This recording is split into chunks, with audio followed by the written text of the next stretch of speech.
Okay, so we're back, and we're going to start using the K2, some exercise. We're going to start moving on the K2 a little bit, or at least getting set up on the K2.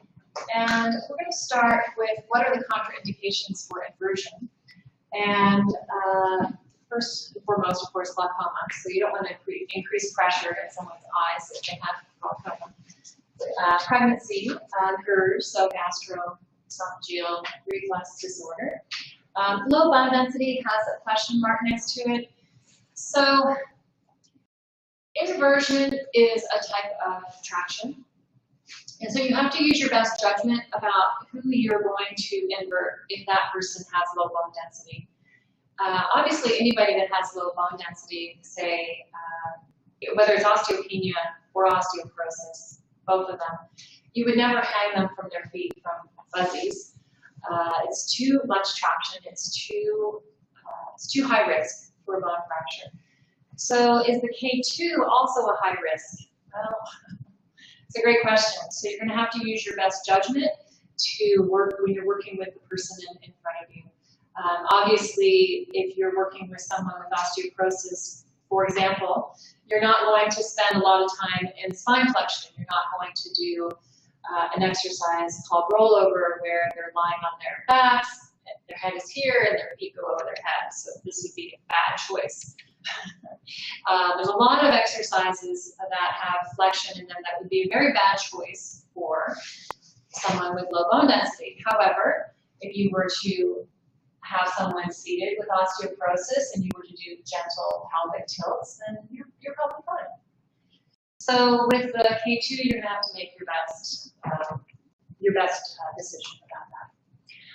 And then the last contraindication for inversion is just people who don't like it. Don't try to force someone into inversion if they tell you they don't like it. There may be a reason that you don't know and they don't know. If you don't like it, just don't do it. Okay. When does elongation happen? We talked about this briefly already. Elongation is a Pilates principle, so it should be happening if you're a Pilates instructor in all of the Pilates exercises. It does, I think, get left out a little bit. You know, we look few clients to go ahead and put their head on the ceiling, but then that tends to get lost very rapidly once they start moving. So I want to bring back that awareness to you to continue to focus on elongation. And then the picture on the slide right now is me with my little BFF from Kansas. And so we both have our own little Scolio puppies with us. And one of my favorite elongation exercises is what we're doing there is simply just to take the hands behind the head and lift. We call it flying up. All right. So performing elongation on the K2, this is where I need to model Rosie. So Rosie is one of our authorized practitioners. She's going to jump up here and just going to help me out. She came to my rescue. Okay, so getting set up on the K2, and I'm a lot taller than Rosie. How tall are you? 5'1". 5'1". I'm 5'9". And so we're going to see if this is going to work for Rosie the same as it works for me. All right, so we're going to set you up so that your hips are here, ASIS on the, we call it the pelvic plateau. We created this to be flat so if there's a rotation of the pelvis, we can stick a wedge under there easily. And then you're going to go ahead and head down here and rest your forehead on your fingertips. Good. All right, so that's it, back up. So Rosie's knees are on the mat, which is what we're looking for, and go ahead and bring your heels together and toes are turned out. So all of this works extremely well for Rosie. I like to have the feet turned out if it's possible. I like that external rotation in this position.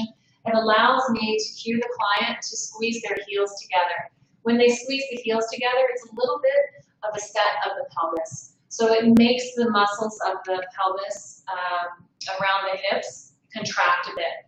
And as they contract, it begins to neutralize the shape of the pelvis. So where you might look at someone coming here, looking down at the hips, you might see a little bit of rotation. One side of the hip is higher than the other.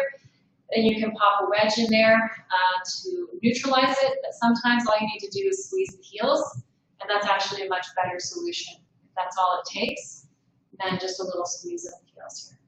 All right, so then from here, Rosie, her head is resting on her fingertips. We're cueing the elongation here. Let's see if I've left anything out here. The elbows are wide, and I think that was it. So that's it. That's the setup position. All right. Any questions so far? Pretty straightforward. All right. So from here, let's go to the next slide. So are there any messages coming through? No, I'm just trying to debug with one of the online folks. They're not getting audio tonight because of the browser.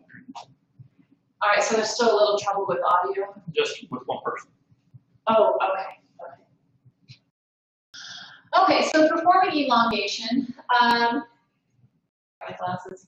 I have the vision of a 49-year-old, which means my distance vision ends here. So, but I can still see it close up, but not with my glasses on. All right, so before we start doing any cueing, we're going to make sure that she's centered on the K2. She's not hugging one side or the other. The pelvis is level. So again, when I do come here and I look at the hips, are both sides of the hips level? And she's actually not. Zoom out, or just bring the camera. They can only see. Oh, right. Thank you. Okay. Thank you. All right. Okay. Sorry, that should help. So I'm going to have you flip in just a second, but you're good. So the left side of her hip is a little higher than the right. So I'm just going to take a very thin rectangle here, and we're going to go underneath this hip and come right back down. And now heels touching and squeezing. Good. And now that's something better. So go ahead and jump off of there for me, Rosie, and we're going to just flip 180 degrees. So now if you could just fly to the other side. Perfect. Go ahead and fly down. Good. And now squeeze the heels. Good. Forehead is resting on the fingertips. And Rosie's going to roll towards me, and we're going to level the hips out with just a tiny little rectangle there. All right, pretty okay? All right. All right, so I'm going to go back to my slides so I don't get too far off track here.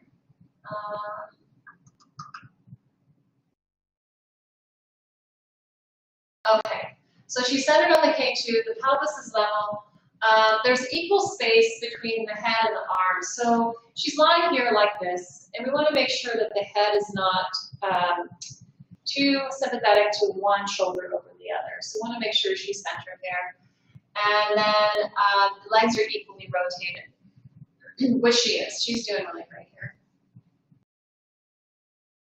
Okay, I'm going to stop this show, or the slideshow here. Because there's two cues that I use quite a bit on the K2. Both tactile cues. We're not talking about adding pressure here. And I usually rest my fingers on the sacrum. Basically, I'm like right about PSIS here. And then my fingers go at the occiput. I'm on bone, and I'm on bone on both ends. I'm not on soft tissue. And I'm applying like nickel pressure. So basically, if I was to lay a nickel on Rosie's back, that much pressure. Someone else described it as, imagine you're handling a soft-boiled egg. And so you don't want to push and then squish through the egg, and then the yolk oozes everywhere. So just very, very light pressure. It's tactile cueing. It's not meant to be pressure to mobilize. She's doing all the mobilization here. So inhale for me, Rosie. And exhaling. Good. So the pressure that I'm putting on her again is nickel pressure. And I'm going here, and then I'm sliding my hands away from each other. And it's not with pressure that I'm sliding, it's just the glide of my fingers so that she can feel how that elongation of the tissue is supposed to happen. So again, inhale. And exhale all the air. Keep blowing, keep blowing, keep blowing, keep blowing, keep blowing. Good. Inhaling. Okay, so that's the sacrum to occiput. And then the other thing I like to do is I'll do a little bit of tapping. So Rosie, and ever so slightly kyphotic, probably just normal, but I'm going to just play with this anyway because I can, and use it as an example. But if I wanted Rosie to focus on dropping the thoracic region into the K2 to reduce kyphosis, then I can take 2 fingers and shake. So inhale for me. And I'm going to shake, or I can tap, and this needs to go down. And after that goes down, we glide the head up towards the hands again. And we're going to review this again in just a moment because we're going to go over some cueing for kyphosis. But let me just see where we are. And do you have any questions about what I've been doing here?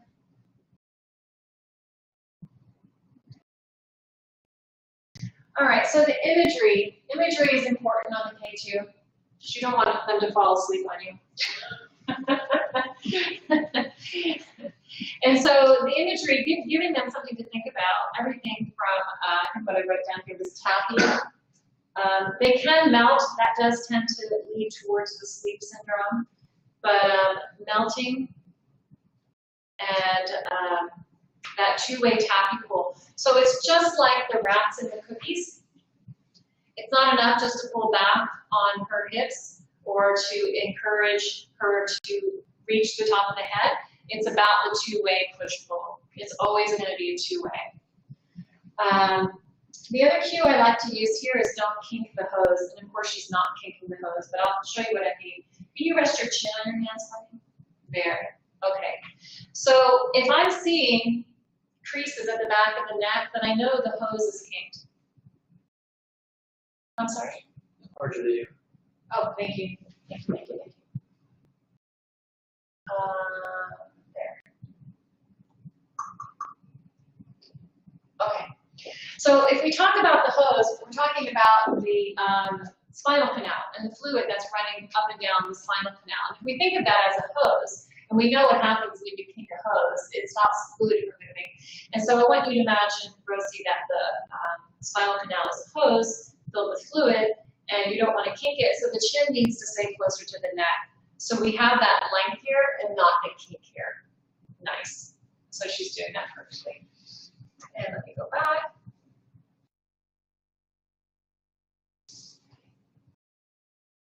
Okay, and of course reaching to the top of the head, which we already talked about.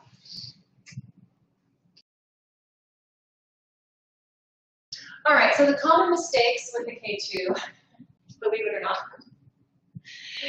is reversing this. And the hips are here and the head is here. That's number 1. Happens all the time. Not releasing the muscle tension. So that's going to be your job as the practitioner to help your client release that tension, if they're able to. They might not be able to, but if they're able to, they need to be able to not hold here. And one of the signs of holding is that they are often standing on their elbows. So go ahead and bring your elbows closer, and now drop your head down. And so this I see a lot. And this can indicate a couple of things. Number 1, they just didn't know to release the elbows. Number 2, it could mean they don't want to release the elbows and they're protecting the shoulder. So pay attention to that standing on the elbows position. And then go ahead and release the elbows over. The other common mistakes, setup mistakes, are that the ASIS is not right here in the middle of the K2. So let me get rid of this for a moment. So the ASIS is right here, right in the middle of this pelvic plateau, this flat wedge. And then the other mistake that we see a lot is that the legs are not externally rotated. And then let's talk about the next slide. Basically, I think the next slide is basically about if they're not able to do that kind of stuff.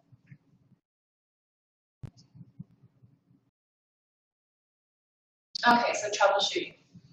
So of course, if the legs don't externally rotate, you build a parallel. If your client is short, and again, Rosie's 5'1", so she's tiny, but she's still able to, you know, the knees are down and she's still elongated here. However, you might be working with a small child, in which case you are going to use, let me grab this and this. John, can I have that pink mask right next to you? Actually, I'm going to bring this back. I'm going to just use this mat bench on its back. And let me go back to the full screen. Okay. So if you have someone who's tiny, tiny, then you're going to put a rolled up mat or folded mat like this one underneath the knees. So now their knees are lifted, so it's not that much drop for them. So they have that option there. I also like to use the mat under the knees. If anybody says that they're getting a stretch at the SI joint, you know, a lot of people are like, oh, that feels good, it's a stretch. And in my opinion, it's not a good thing. I think it's an overstretch. And so if you're feeling a stretch in the SI joint here, then for sure I'm going to be putting a mat under here. You're still stretching. It's still an elongated position if you're not feeling the stretch. And I feel the same way about the spine. If someone is lying here and they're like, okay, yeah, it feels good and I feel lengthened and I feel long from my sacrum to the top of my head, that's great. If they point to one spot in their spine, they're like, oh, it's really stretching right there. Then I'm going to minimize the stretch. And I'm going to minimize that with either the mat underneath the knees, or you'll see in a moment a wedge underneath the chest. In fact, let's just go ahead. I don't want to jump too far forward. All right, let me stay on track here, which is rare for me. Somebody laughed who's already taken my class before. I know it's really rare, but I'm trying. Okay, so here it is. So troubleshooting, you're going to reduce the inversion with the wedge. So if someone, number one, doesn't want to be that inverted, or you have not met this client or patient before and you're thinking to yourself, well, I'm not sure I want to invert them that much, so you can do that. And Rosie's tiny, so I don't want to use this one as much as I want to use this one. So go ahead and lift for me. And we're going to come right back down. That's the C wedge. We use it for C types of scoliosis, the C curves. Okay, so this lifts her up higher. And of course now, the spinal canal is not quite as straight as we'd like it to be. And so, yeah, she's already fixing it. So usually what I have people do, Rosie, you're already doing it, but this way, fist over fist. Yeah, that looks better. You okay with that? Mm-hmm. And then lift the elbows for me, and then place them back down. So now we don't have nearly as much inversion, and we can elongate from this position. She's still inverted, so we're still getting the benefits of gravity here. But if she was feeling a stretch in her back, I can pop that wedge underneath there and then ask her again, are you still getting a stretch in your back? And hopefully the answer is no. If the answer is still yes, then we need to come and visit this another day. Because we have to remember the effects of rebound, right? So if someone is, I don't know, just a new client to you, a new patient, and they feel a stretch on this exercise, that stretch is eventually going to give way. It's going to take a little bit of time, but if you tactile cue to elongation and da-da-da-da-da, and do your thing, and you do your exercises, eventually that feeling of stretch will go away. And that's basically the body saying, okay, I will go into that stretch and I'm going to do what you want me to do. Unfortunately, when you bring them back out of the exercise, the chance of having rebound is high. And rebound is simply the muscles contracting harder than they were before you went down. And there's a good chance that you were getting stretched because some of those muscles were already contracted. And when you pull them back out, and now you remove that stretch, they could potentially contract you a little bit harder. And your client's not going to be happy. So no stretch, no feeling of stretch on the K2. Feeling of length, yes. Feeling, oh, this feels good, I feel long, it feels great. Yeah. Going, it feels stretchy right here, it's not going to work. Okay.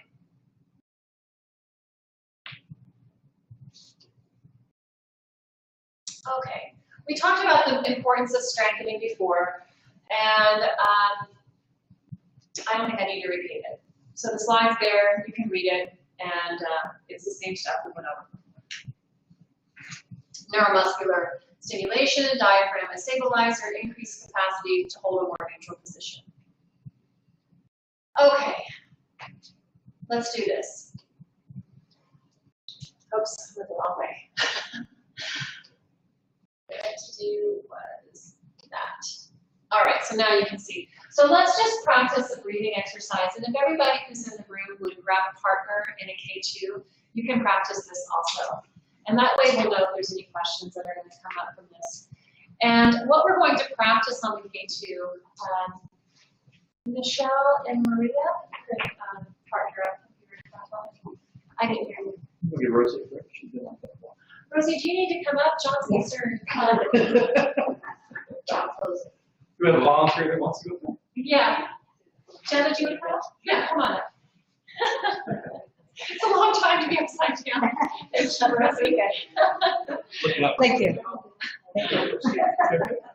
All right, so Rosie will chat some of the breathing exercise. I don't think she needs to do it. So go ahead and lie down with your hips on the top, and then you know what? Let's move you slightly forward.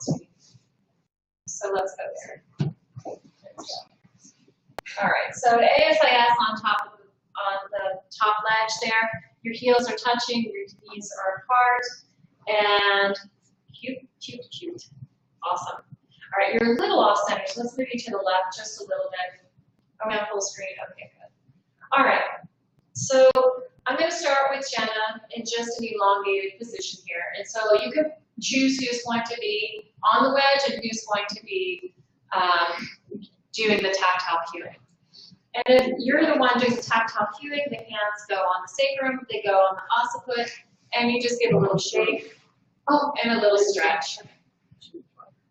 You want to practice on the shoe? Okay. And now what we're going to do now is I want to focus on the breath here. So generally when I teach, breathing here, I keep everybody's trying to negotiate here. Okay.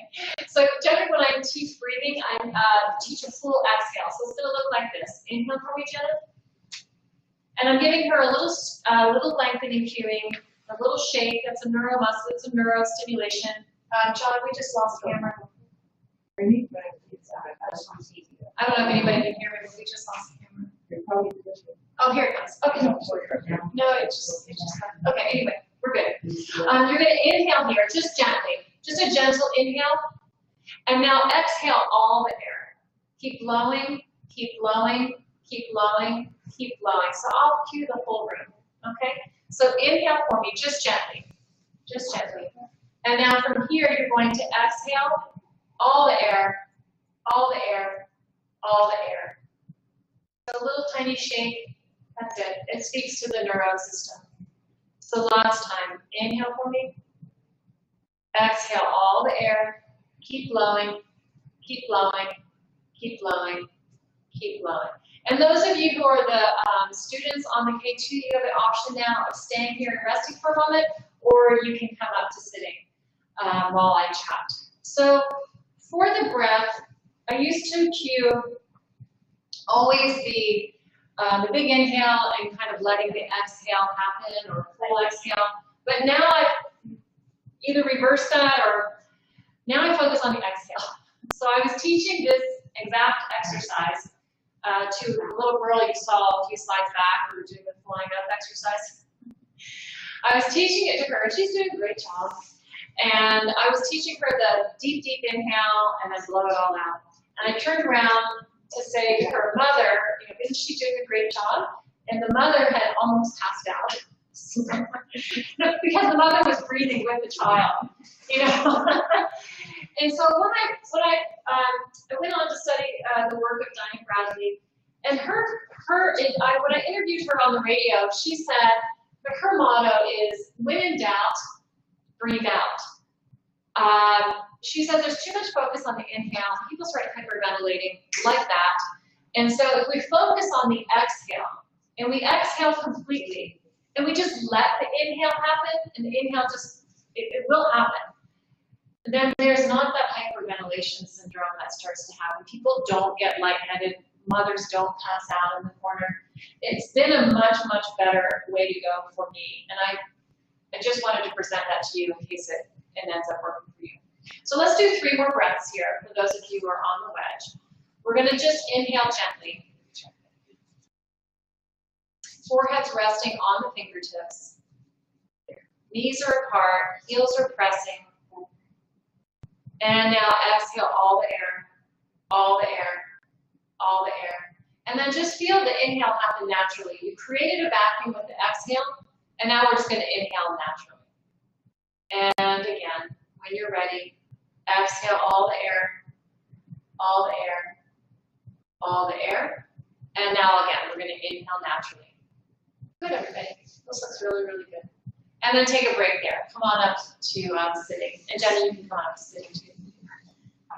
Okay, let's go back to the slideshow. Can I keep you for a little bit? Okay, that'd be great. I see you. All right, any questions about that? Everybody's happy? Okay, so we're going to take just a 2-minute break. Okay, not 5 minutes. So those of you who are watching at home, you have